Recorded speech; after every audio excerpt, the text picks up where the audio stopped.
Sure. Hello. Hi. Just to get started, would you like to present yourself? Just your name, where you are, whatever you'd like to say very briefly. Yeah, hi. I'm Dan Bloom. I'm a Gestalt therapist from New York City. Okay. What else do I have to say? I've been Well, that's fine. Yeah. That's great. We'll just go right into the first question, which is, who are you as a person? What are some of your qualities, your passions, your interests? Who are you? That is a wonderful question. That is a question that asks the length and breadth of the universe, the personal universe. Who am I? I could say I could leave it at those just simple answers that I said.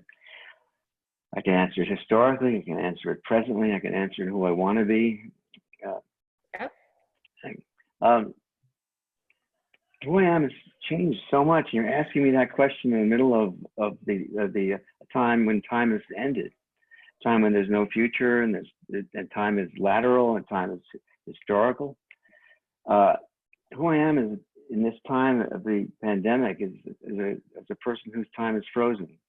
I don't know who I am right now. Right now, I'm a psychotherapist who's working virtually through internet sessions. I no longer have quite a sense of what's going to be going on in terms of the world, in terms of my place in the world. I had a sense of the training and the teaching I was going to be doing the next months and the next years, and I don't know that anymore, so I don't have a sense of a clear projection forward. I know how I've been working. I know how I've been in a trajectory from the very beginning. I know that I've been, as a psychotherapist, more and more interested in the deeper philosophical and general roots of Gestalt therapy. And as I've practiced, I've noticed different kinds of elements of Gestalt therapy growing in my own engagement with it, in my practice, and in my understanding of it. That's been very gratifying. So who I am is constantly changing in terms of myself and in terms of the world, in terms of Gestalt therapy. That sounds grand and it sounds general. I'm looking out right now at the early spring woods. I left New York City yesterday after about 6 weeks of being in New York City in lockdown. New York City was very quiet. It was the quiet of a kind of city that's ground to a close. To come out to my house in the country. So I'm looking at a place where the spring hasn't happened yet, and it was a bright, living spring in New York, and the spring didn't seem right there. It didn't seem right that there were flowers and bright trees. But somehow right now it seems right that there are trees that are still looking like winter. It's funny, if I left spring and I came back to winter, it just struck me right now. So who I am is a guy, I guess, a person who's aware of his surroundings in that way.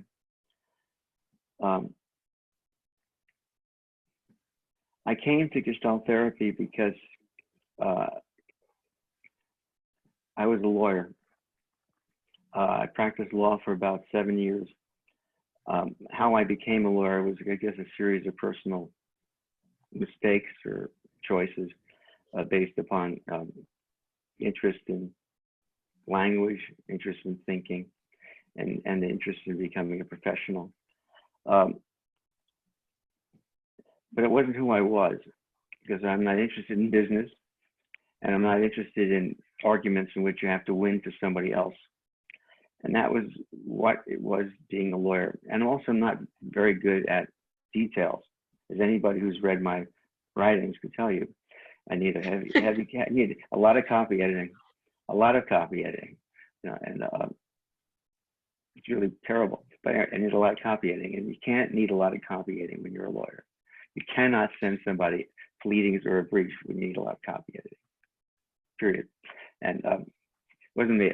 But I came back from a meeting with a client as a lawyer, and I report to one of the partners, and I tell them about the meeting. He said, yes, but I'm glad to hear about those people, but tell me, what did you discuss?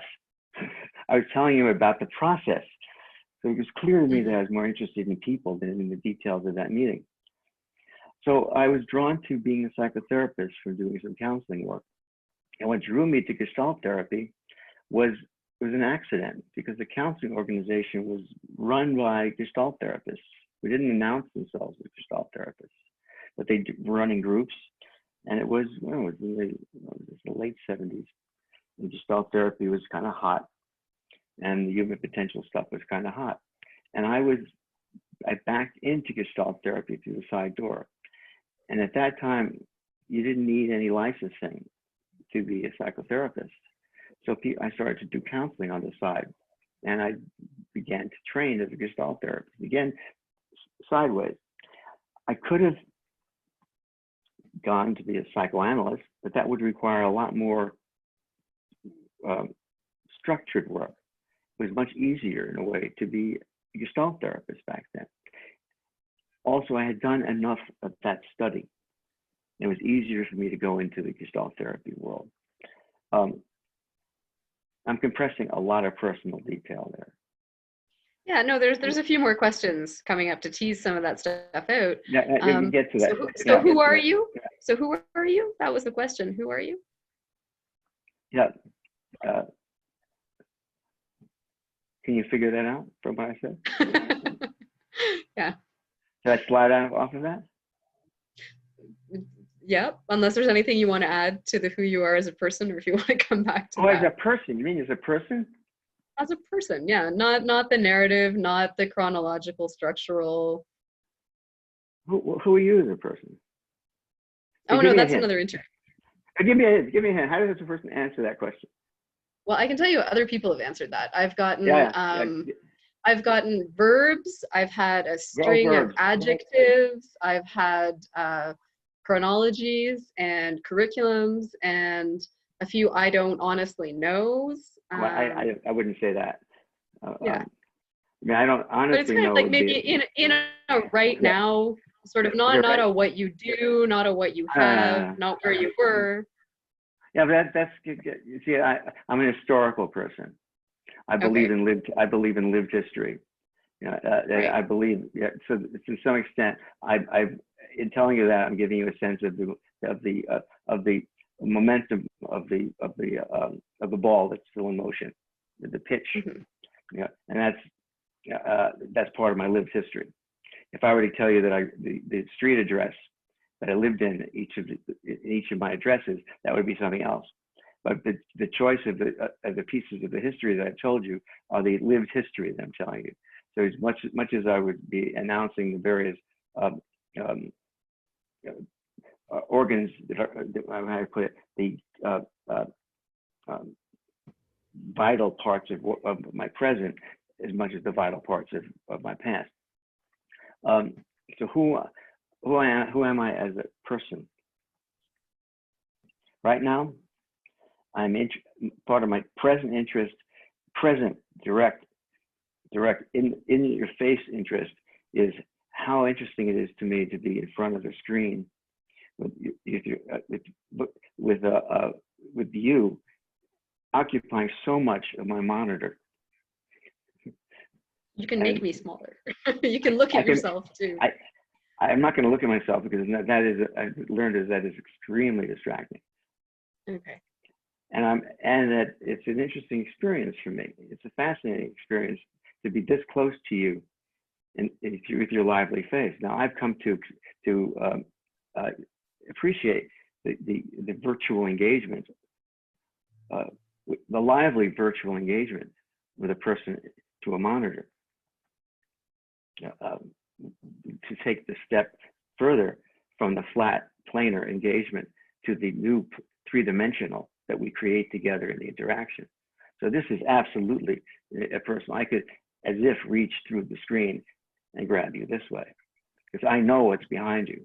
You are three-dimensional. I know that you have a shape, you know, and this is the thing that I'm exploring. So who am I as a person now? I'm a person who's interested in you. I'm not just a person who's speaking. I'm a person who's speaking and engaging with your face. I'm very much engaged with your back and forth. This is who I am. I'm a person with you right now. This is a very much of who I am.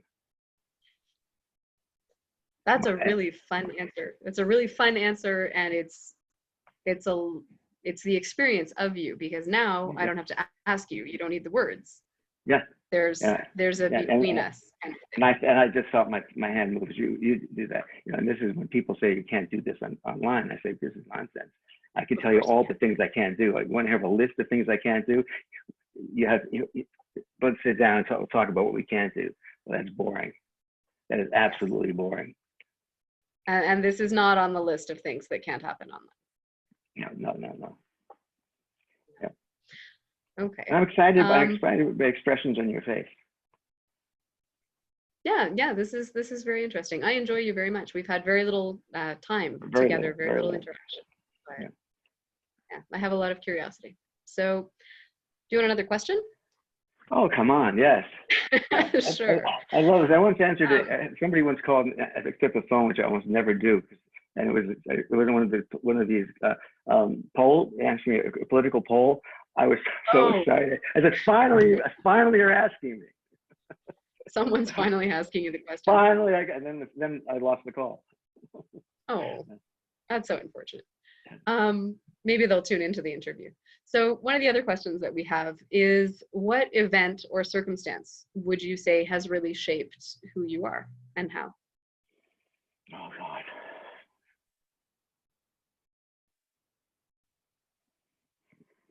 You heard me say, "Oh God." That was not a statement of that was not a the answer. relationship. That was not the answer. I hope it wasn't the answer. That would unravel a lot of fabric. That's impossible. The catalog, the cascade of possibilities, just I go back. There are catastrophe after catastrophe. The births and deaths, the historical events. I can't even say them. And it's arrogant to know. How could I know? I met with a friend, a colleague, who asked me, "What is your primal wounding?" And I said, "What?" Yeah, that's a much more sophisticated way of asking the question.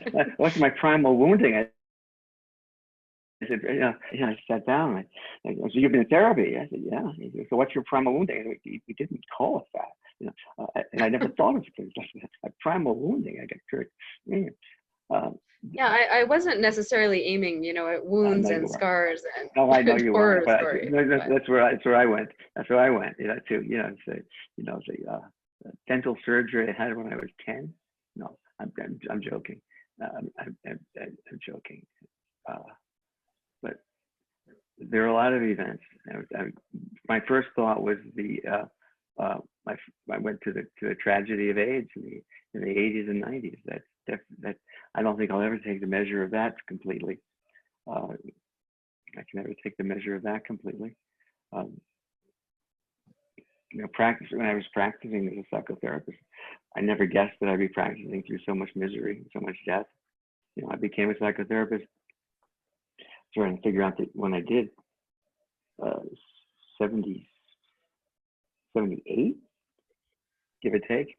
But and I went to I stopped practicing law, and I overlapped, and then I went to social work school, and then almost immediately in the early 80s, graduated social school in 81, but almost immediately people started dying, and I didn't, and then my practice was caught up in that, and I never would have guessed that would be the dominant theme of my practice in New York for almost 15 or more years.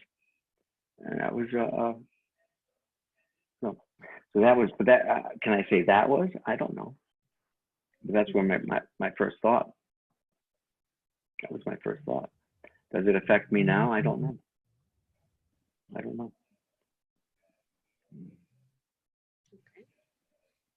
Another one of our questions, which may be just as unanswerable, but I mean, it's sort of in the playful spirit of conversation as well, is in terms of other human beings, who would you say has had the most impact on who you are as a human being? Yeah, I can answer that one. I heard, but when I said that, my voice echoed. My voice. Okay. Let me think to be accurate about it. Richard Kitzler was my mentor as a psychotherapist. He's the reason I stayed as a Gestalt therapist. No surprise that a lot of Gestalt therapists didn't lead with their intellect back in the 70s. And I was mistrusted a lot because I came as a lawyer, and people thought that I didn't have any feelings. All I did was think.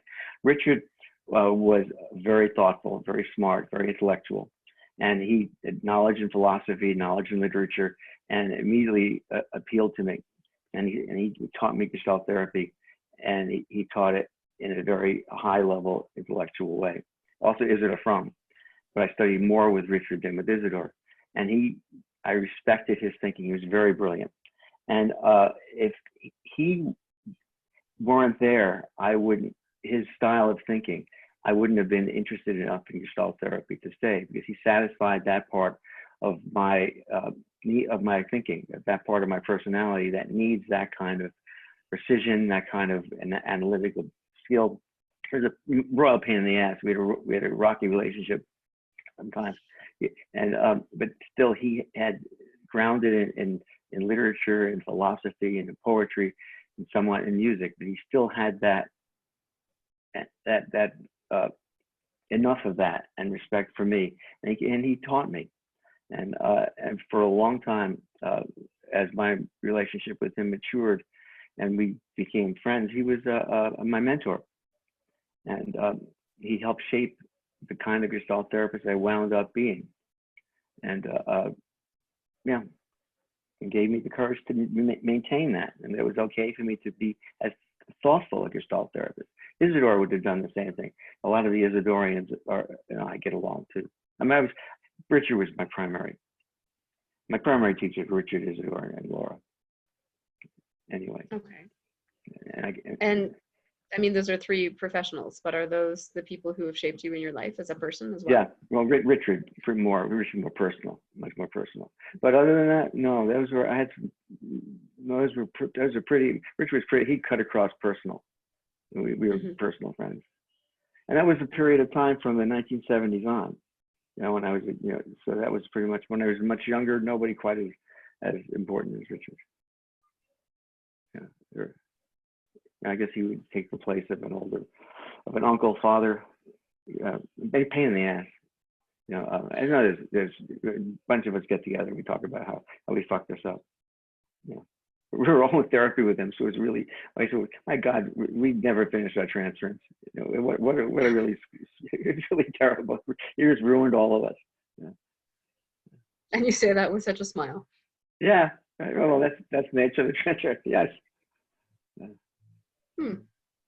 Okay. Interesting. So you've said a little bit about how you came to Gestalt, or where you came from.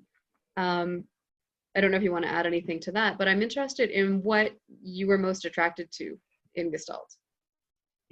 Yeah. Or what you are most attracted to, or what has changed over the years in that. A lot changed. A lot has changed. What I was attracted to was this welcoming, was this combination of freedom, art, thought. I love it when it says the internet connection is unstable. I always take it personally, but you're unstable. I know, I feel so offended by that. Yeah, I said, and how could it dare be unstable? It's a new, one more thing wrong with computers today, my computer today. It's a combination of all of those things. It's freedom at a time. In the early days, it was the very therapy of freedom, of personal freedom, of art, of personal freedom. It gathered together all of the various various liberation movements, and it became that, and it was very attractive.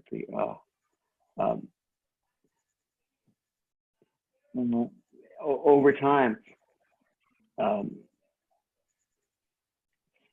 what how did my relationship to Gestalt therapy has changed in my involvement with it? How do I put this?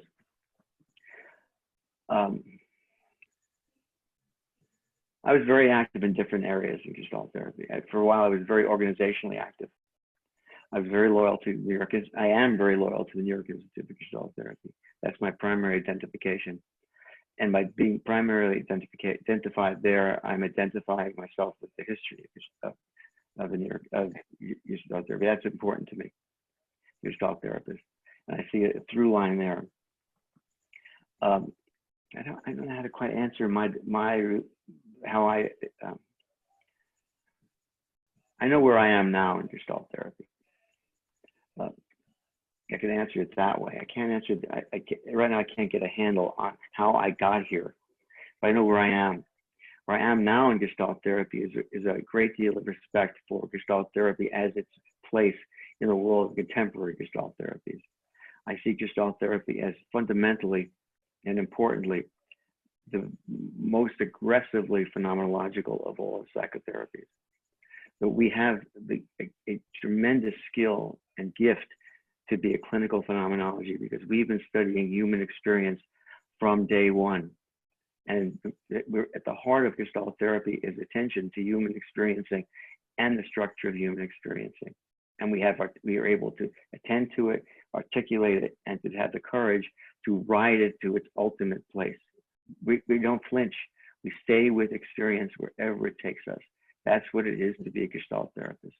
We, in various different ways, we ride it in our work, and we trust that that is what the clinical work is. That's the basis of clinical phenomenology. And we could do this along with relational psychotherapies of various different means. We have a lot in common with others, and we can teach them and show them how to do it because we have been doing it. We can open up conversations with them because we know how to do that. And that's where I am now, Gestalt therapy. So the things I write now are drawing from the foundational material in Gestalt therapy, bringing it forward and as an offering to contemporary Gestalt therapists to show this is where we have been. This is what we can use now because this is where we have been. And this is what we can show the whole world based upon what we have in common with all phenomenologies. And this is where I am now, based upon all that I've studied, all that I've practiced. This is what I want to teach. I want to open up Gestalt therapy to the broadest world, which is social, which is political, which is cultural, which is historical, which is ethical. And this is where I'm landing now in Gestalt therapy. And this is where this is where I am. Right, and this where you are, you alluded to it a little bit, but where do you see it going, or where do you want to take it? Yeah, this is where, and this is where I want to take it. I want to take Gestalt therapy away. I want to take it and open it to where we've always been, to situate Gestalt therapy in the world, because we've always been in the world. I mean, being by world is, instead of taking a narrow view of the here and now, a broader view of the here and now that can account for the social, can account for the political, can account for the ecological as being part of the phenomenological. And does that mean for you taking it to different clinical fields? Does it mean taking it to different client bases, to different populations, training therapists in a different way? How do you take it there? I offering that the conceptual tool, and others can take it there based upon their own interests. I will offer the conceptual tool. Now, other people have more experience in those other areas, but like in politics, in education, and things like that. But I don't.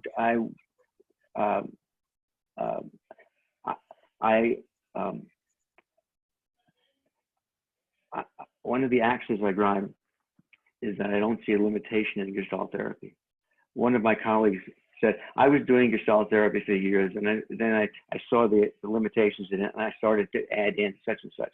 Well, I said to this person, well, maybe you didn't see that you didn't go there in Gestalt therapy, which would have been the same thing you got from the other places. That it's not so much the limitation, but you just didn't take it there. Right. and I can show how you can take it there. Gestalt therapy isn't like the catechism of a particularly narrow church. There's a lot of fluidity there. Mm-hmm. Yeah. Okay. Well, I'm curious,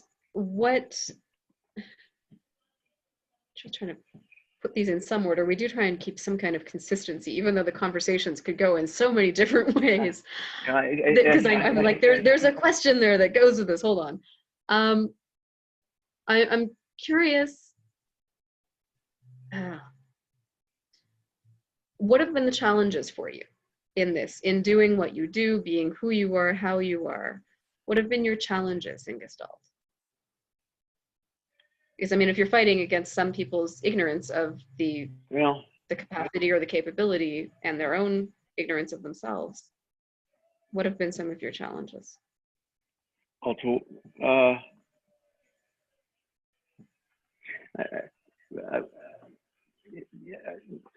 Trusting that people are more understanding of me than I think.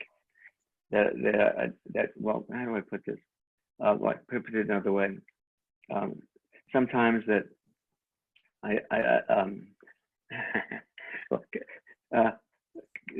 in editing you cut that part out. Right. We would, but sorry. Donations are welcome. Maybe we can pay an editor. It's even better. In a truly experimental film, it would include this as part of the wonderful parts of it. It's part of the process. Part of the process. It's much better this way. Much better this way. Because you can tell that this person is, you can just imagine what's going on that's not being said, which is probably the better part of this. In the pauses, then in the pauses is all of the wealth, all of the richness. And you're just going to leave it to the person. If anybody's going to see this, this is what if you want to know what the pauses are.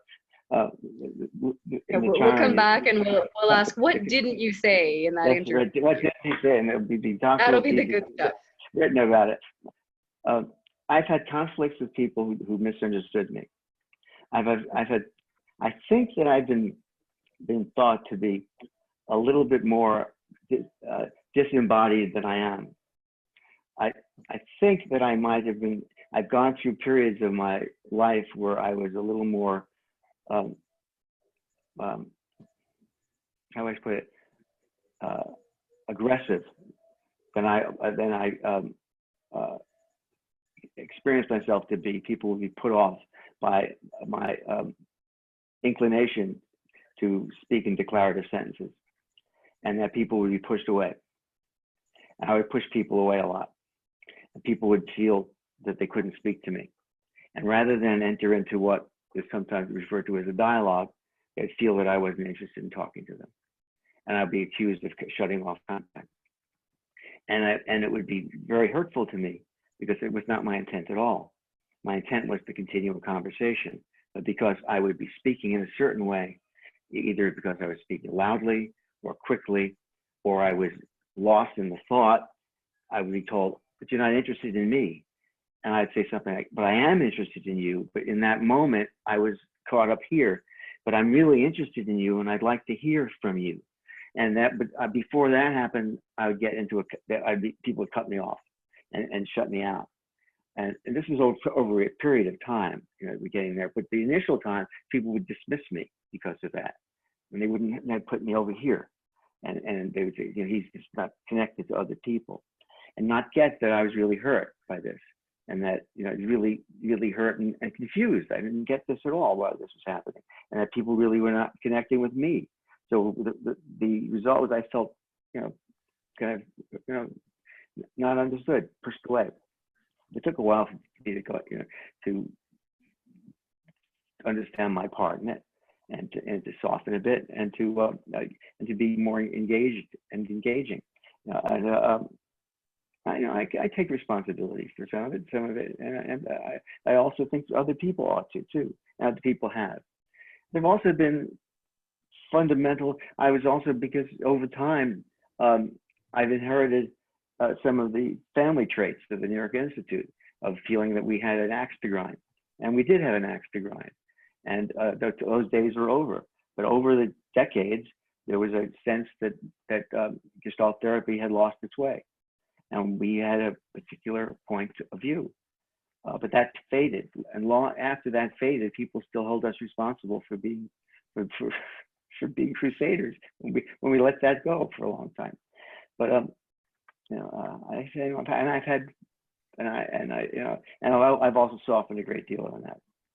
Softened a great deal on that, and so there are those things.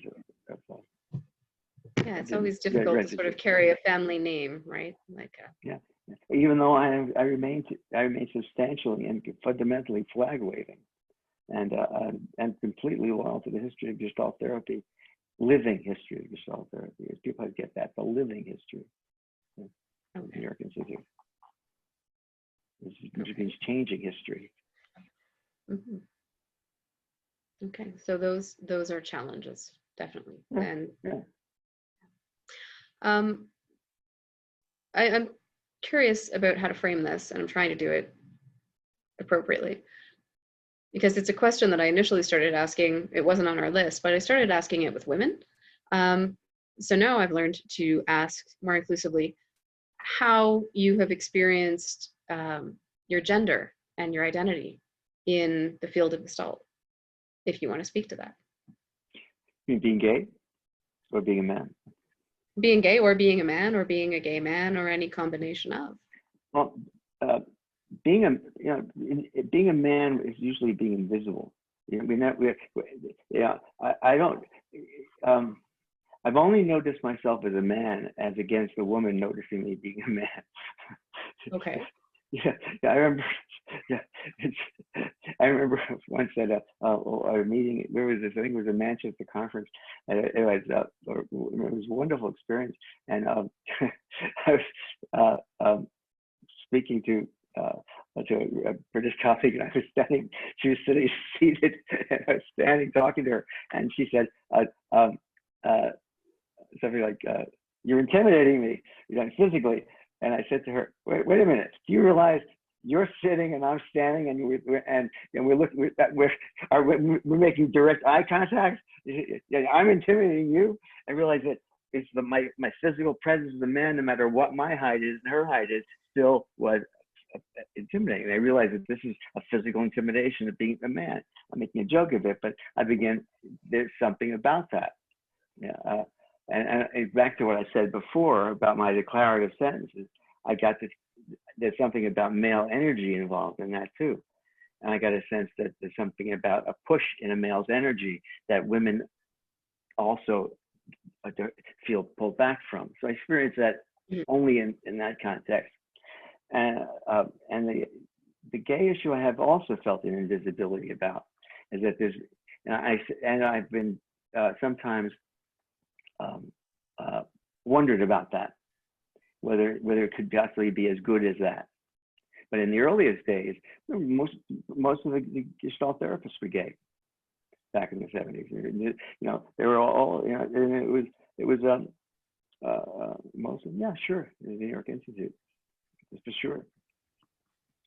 And it was those who didn't fit in were attracted to Gestalt therapy back in the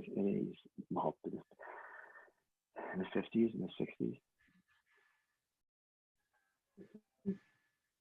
Okay. Yeah.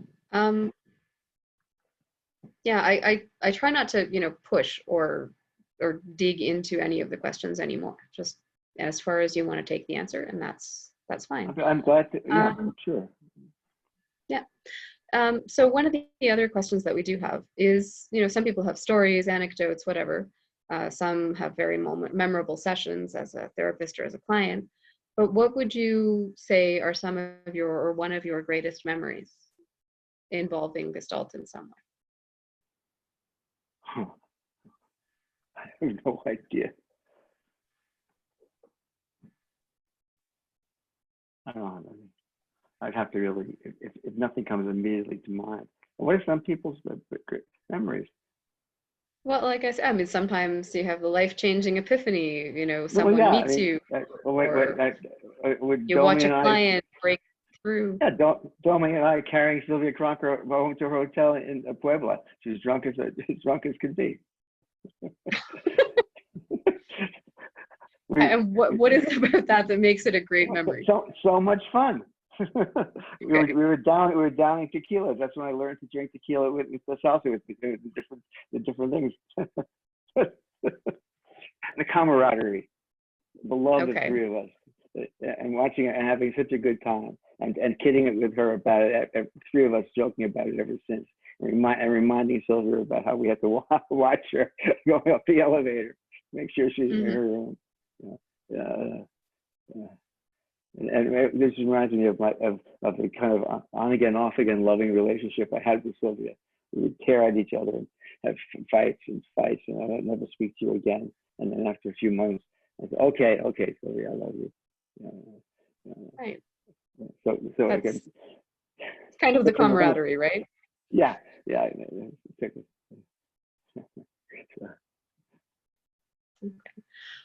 the Mexican memory was because of talking to you too.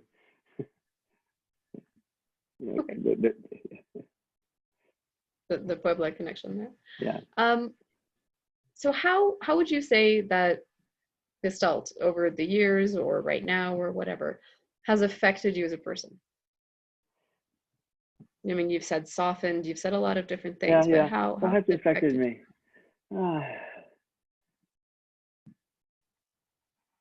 hard to know because so much has affected me.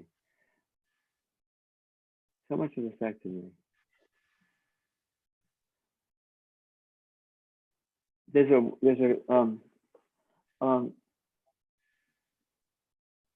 the spaciousness of thinking and of experiencing that comes from a kind of openness. I only think about the Heideggerian way of saying of letting things be, the Gelassenheit, kind of openness to what it is. And I notice that when I read in a study group with other psychotherapists, immediately take to certain concepts, and it seems just what happens in a therapy session naturally. And that's, I'm not saying this is uniquely Gestalt therapy, but it comes from my part of my attunement as a Gestalt therapist. Now, I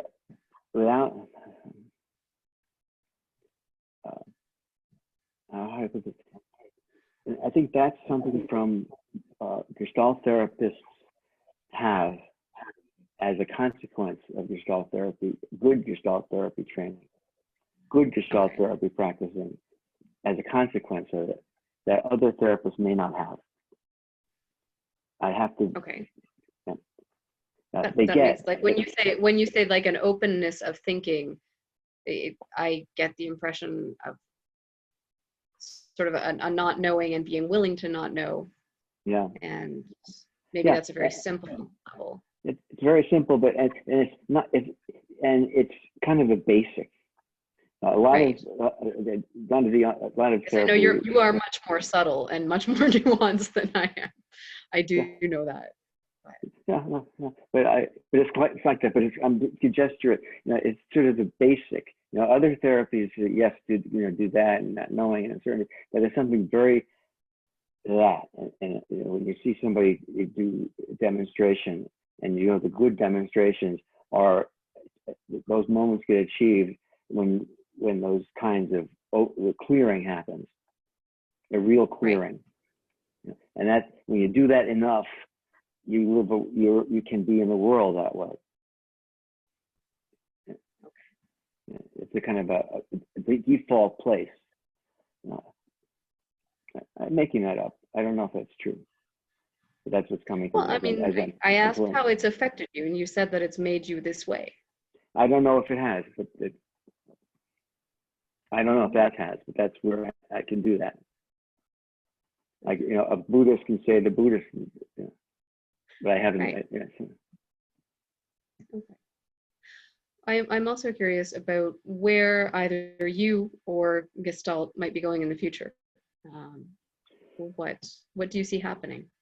Yeah. And I know it's Yeah. a really weird time in the world to ask that.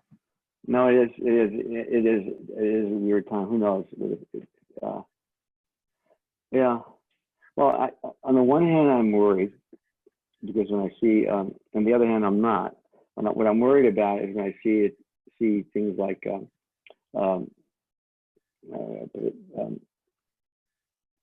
a retreat to for things like neuroscience and things like that, where it's a movement away from a phenomenological and it sort of look to a more scientific explanation and leaving the very basis that makes Gestalt therapy what it is. Not that it's anything a mistake in terms of understanding human beings, but it's not the heart. Then I see that's not the whole ball game. I'm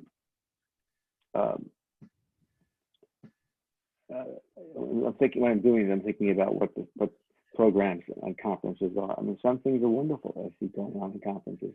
You know, I was very, I like to see a lot of the things that were presented at conferences were really quite wonderful. I think the Toronto conference had a wonderful theme.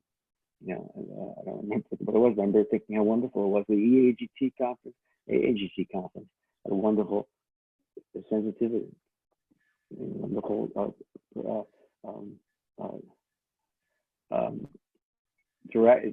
thematic direction. If those things are representative of where Gestalt therapy is going or intends to go, that's not a bad thing.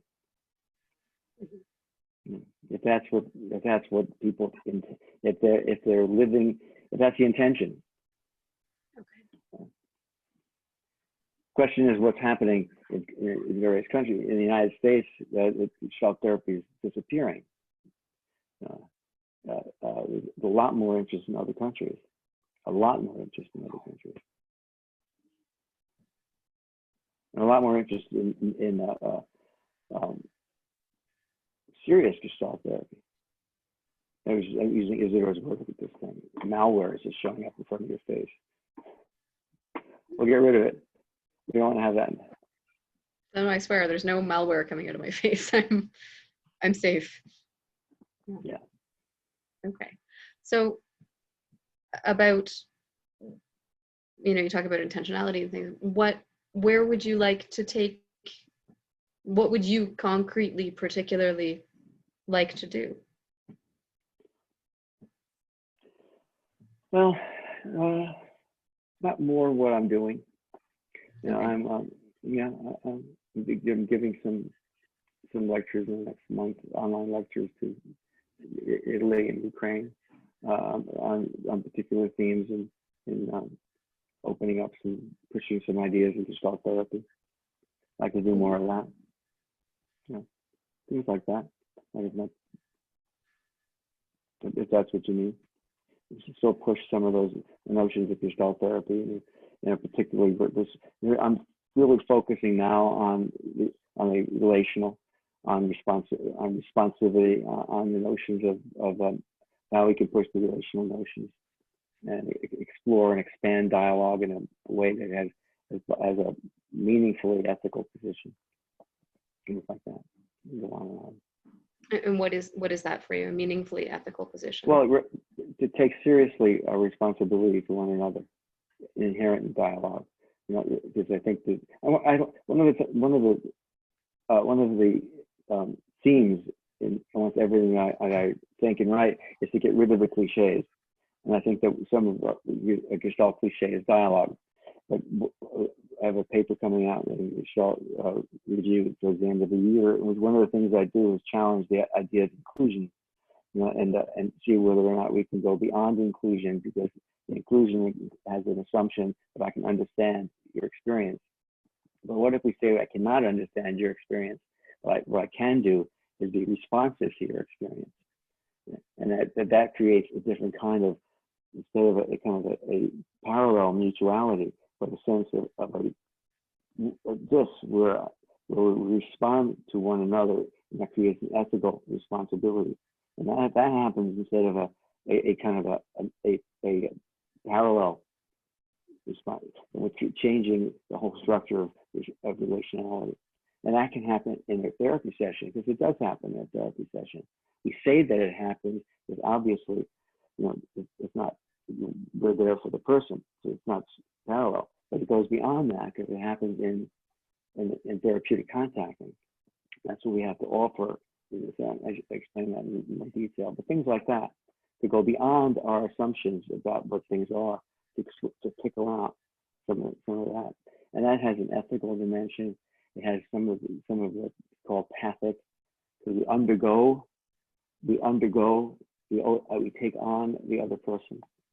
So move away from a notion in contacting, which is all directional that way, to understand contacting is coming at us this way.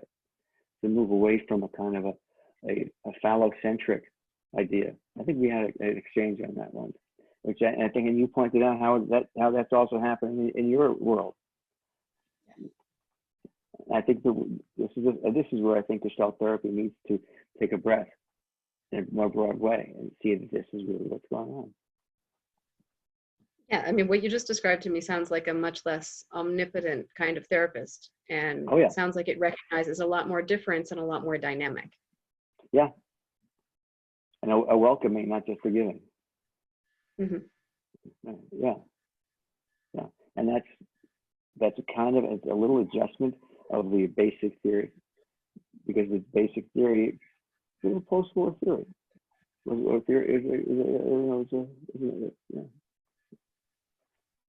It contains some of the relics, I think, of the mid 20th century. Mm-hmm. How could it not? So we destructure it. We look at things backwards hermeneutically. We have to look at who we are hermeneutically. We constantly unfold.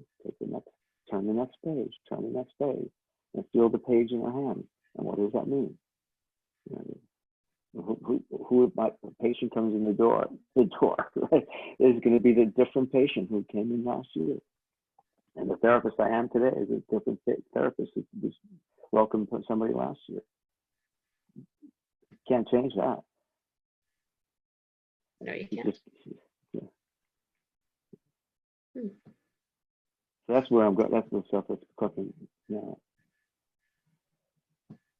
I will definitely be on the lookout for that. So I'm wondering if there's anything in particular that you would like to add, or if there's anything you think we should be asking.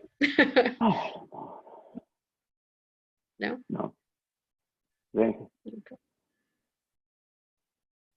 All right. Well, I would like to say thank you. I appreciate you taking the time to do this. And Oh, it's my pleasure. My pleasure. So I hope I satisfied your needs.